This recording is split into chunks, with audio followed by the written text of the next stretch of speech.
हाँ नहीं, पूछो पूछो, मैं बोल रहा हूँ। डोनाल्ड ट्रंप को जो ट्वीट किया है पश्चिम बंगाल चुनाव को लेके, जो उन्होंने मुबारकबाद दी प्रधानमंत्री। देखिए, जब ये मैंने खबर पढ़ी कि अमेरिका के प्रेसिडेंट डोनाल्ड ट्रंप ने वेस्ट बंगाल, पश्चिम बंगाल के जीत पर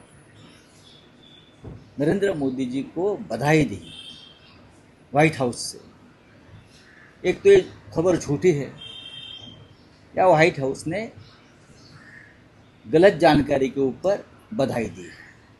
मुझे लगता है खबर झूठ फैलाई है।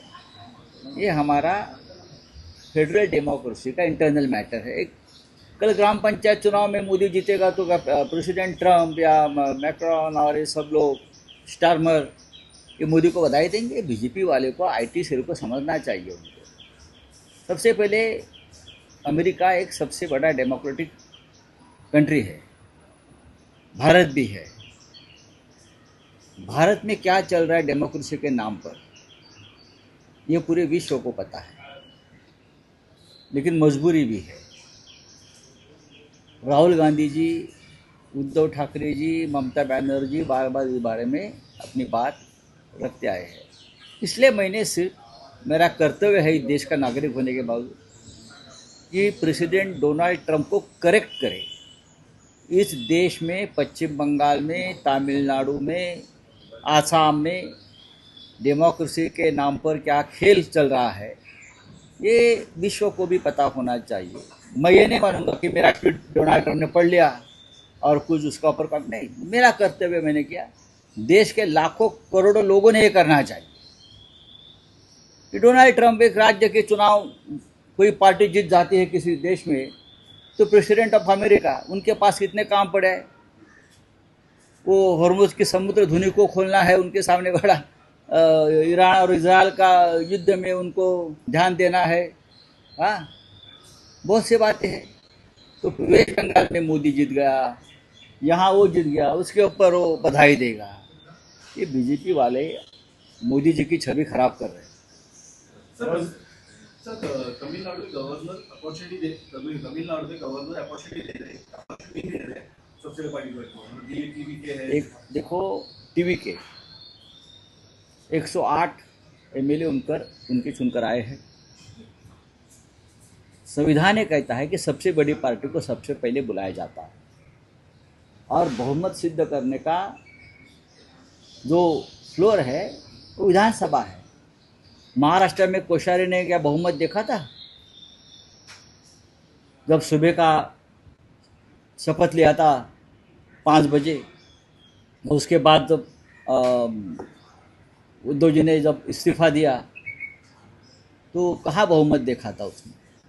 तो ये जो है भारतीय जनता पार्टी के जो एजेंट बैठे हैं राजभवन में, नाम तो लोक भवन किया है ना, नाम का लोक भवन है, लेकिन लोक भवन में लोगों की भावनाओं की, मतों की हत्या होती है। 108 वाले पार्टी को सबसे पहले बुलाना चाहिए, ये हमारा संविधान कहता है। लेकिन तो मैंने कहा, कल मैंने ट्वीट किया था, कल बीजेपी का वहाँ एक सदस्य चुनकर आया है, उनको बुलाइए और उनको 5 साल का समय दीजिए बहुमत सिद्ध करने के लिए, और 108 लोगों को बहुमत जुटाने के लिए। एक है बीजेपी का तमिलनाडु में एक सदस्य चुनकर आया है, फिर राज्यपाल ने उनको बुलाया, चलो आप आइए, और उनको 5 साल का समय दीजिए बहुमत सिद्ध करने के लिए। 5 साल बीजेपी यही कर सकते है, ये कर भी सकती है बीजेपी। चलिए, ममता बनर्जी को भी डिसॉल्व, असेंबली को डिसॉल्व कर दिया गवर्नर ने पश्चिम बंगाल। देखो, अब उसका ऊपर क्या बात करेंगे, ये कॉन्स्टिट्यूशनल प्रोविजन है। अब ममता जी लड़ाई करेंगी, ममता जी के लड़ाई में हम सब लोग शामिल होंगे। उद्धव ठाकरे साहब ने भी उनसे बात की है। पूरे देश में लोकशाही, लोकतंत्र बचाने के लिए जंग जारी रहेगा, और हम सब लोग उनमें शामिल होंगे। अखिलेश यादव भी गए थे, सब लोग जाएंगे। लॉ ऑर्डर का सवाल उठा है, किस तरह से? कोई लॉ ऑर्डर का सवाल नहीं है। जब बीजेपी जहाँ जहाँ जाती है, सरकार बनाते हैं, वहाँ लॉ एंड ऑर्डर खुद खराब कर देती है। बोला मराठीत प्रश्न आहे, पश्चिम बंगालमध्ये घटनेनुसार आता ममता बॅनर्जी यांचं सरकार बरखास्त झालेले आहे. ममता बॅनर्जी ठाम होत्या राजीनामा न देण्यावर, पण आता नव्या मुख्यमंत्र्यांच्या शपथविधीचे आणि नव्या सत्तेचे बंगालला वेध लागलेले आहेत. मोदी शहा सगळे आता पश्चिम बंगालमध्ये या शपथविधीसाठी उपस्थित नाही आहेत. नाही, मोदी शहा तर उपस्थित राहतील, जगभरातले लोक सुद्धा बोलवतील. कारण मी कालच बघितलं की डोनाल्ड ट्रम्पने म्हणे मोदींचं अभिनंदन केलं आहे पश्चिम बंगाल जिंकल्याबद्दल. भारतातलं एक संघराज्य, तिथे निवडणुका झाल्या, आमचा अंतर्गत विषय आहे, आणि त्यासाठी डोनाल्ड ट्रम्पला एवढे कष्ट का घ्यायची गरज. मुळात ती बातमी भारतीय जनता पक्षानं खोटी बातमी पसरवली की डोनाल्ड ट्रम्पने अभिनंदन केलं. कशा करता? पश्चिम बंगाल जिंकल्याबद्दल, आसाम जिंकल्याबद्दल. त्याच्यामुळे आज आम्ही डोनाल्ड ट्रम्पला एक इन्फॉर्मेशन दिलेली आहे एक्स पोस्टवर, त्यांना आम्ही टॅग केलं आहे की कोणत्या परिस्थितीमध्ये भारतातली लोकशाही शेवटचे आचके देते, हे आम्ही आज सांगितलं. डोनाल्ड ट्रम्पला काय काम नाही का? त्याला ते हॉर्मोज पोर्ट खोलायचं आहे, समुद्रधुनी खोलायची आहे, त्याला अनेक गोष्टी करायच्या आहेत. आणि भारतामधल्या ग्रामपंचायत निवडणुका, जिल्हा परिषद निवडणुका, बरं, आणि महानगरपालिका निवडणुकात मोदी जिंकले म्हणून तिथून अभिनंदन करताय. काय खेळ चालला आहे, काय गंमत चालली आहे सगळी बाबा. सर, तामिळनाडूतील सत्ता स्थापनेबाबत देखील आपण एक ट्विट केलेलं आहे. हो, नार्वेकर असं म्हणतायत की बहुमत दाखवा, मी आता शपथविधी नाही नाही, त्यांनी त्यापेक्षा बहुमत दाखवा हा विषयच येत नाही या संविधानामध्ये. सगळ्यात मोठ्या पक्षाला तुम्ही सरकार स्थापनेसाठी बोलवायलाच पाहिजे असं संविधान सांगतं. आर्लेकर नावाचे जे राज्यपाल आहेत मूळचे गोव्यातले, लोकभवन नावाच्या जागेत ते बसतात. म्हणजे पूर्वीचं राजभवन, ते नावाचंच लोकभवन आहे. तिथे लोकभावनेचा कायम अपमान केला जातो. 108 आमदार ज्या पक्षाचे निवडून आले आहेत, तो सर्वाधिक मोठा पक्ष आहे. बाकीच्या इतर पक्षांना 60 किंवा 65चा आकडासुद्धा पार करता आलेला नाही. आमची भारतीय घटना सांगते की सर्वात मोठ्या पक्षाला सरकार स्थापनेसाठी आमंत्रण द्यायला पाहिजे. त्यांना साधं बहुमत आहे हे पण सांगतोय. साधं बहुमत आहे आणि बहुमत सिद्ध करण्याची जागा राजभवन नसून विधानसभा आहे. मग मिस्टर कोश्यारीला कशा करता तुम्ही हे केलं? कोश्यारींनी पहाटेचा शपथविधी कोणत्या आधारावर केला होता? अजित पवार आणि देवेंद्र फडणवीसांचा. कोश्यारींनी उद्धव ठाकरे यांनी राजीनामा दिल्यावर देवेंद्र फडणवीसांना कोणत्या आधारावर सरकार स्थापनेसाठी बोलवलं? बहुमत बघितलं होतं का? बहुमत कुठे सिद्ध होतं? बहुमत विधानसभेत सिद्ध होतं. आर्लेकरांना, राज्यपालांना कोणीतरी संविधानाचे धडे दिले पाहिजेत जाऊन.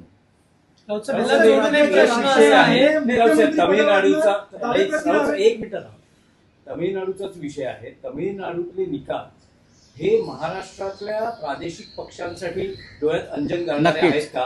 कारण टीव्हीके सारखा पक्ष 2 वर्षात 100चा आकडा पार करतो, पण महाराष्ट्रातले प्रादेशिक पक्ष, विशेष करून ठाकरे बंधू जो ब्रँड आहे, त्याला अजूनही एकदाही 100चा आकडा गाठता आलेला नाही. ना स्वबळावर सत्ता स्थापन करण्यासाठी प्रयत्न करता आले. तुम्हाला बाळासाहेब ठाकरेंचं एक वाक्य सांग. हिंदुहृदय सम्राट यावर नेहमी बोलायचे, दक्षिणात्यांची जात्यंधता जोपर्यंत आपल्या अंगामध्ये भिनत नाही तोपर्यंत महाराष्ट्रामध्ये काहीही क्रांतिकारक घडणार नाही. काय म्हटले ते? कडवटपणा. जात्यंधता, कडवटपणा नाही बोलले, जात्यंधता.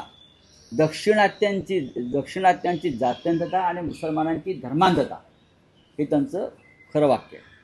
जोपर्यंत मराठी माणसाच्या अंगात भिनत नाही तोपर्यंत महाराष्ट्रामध्ये असे निकाल लागणार नाही.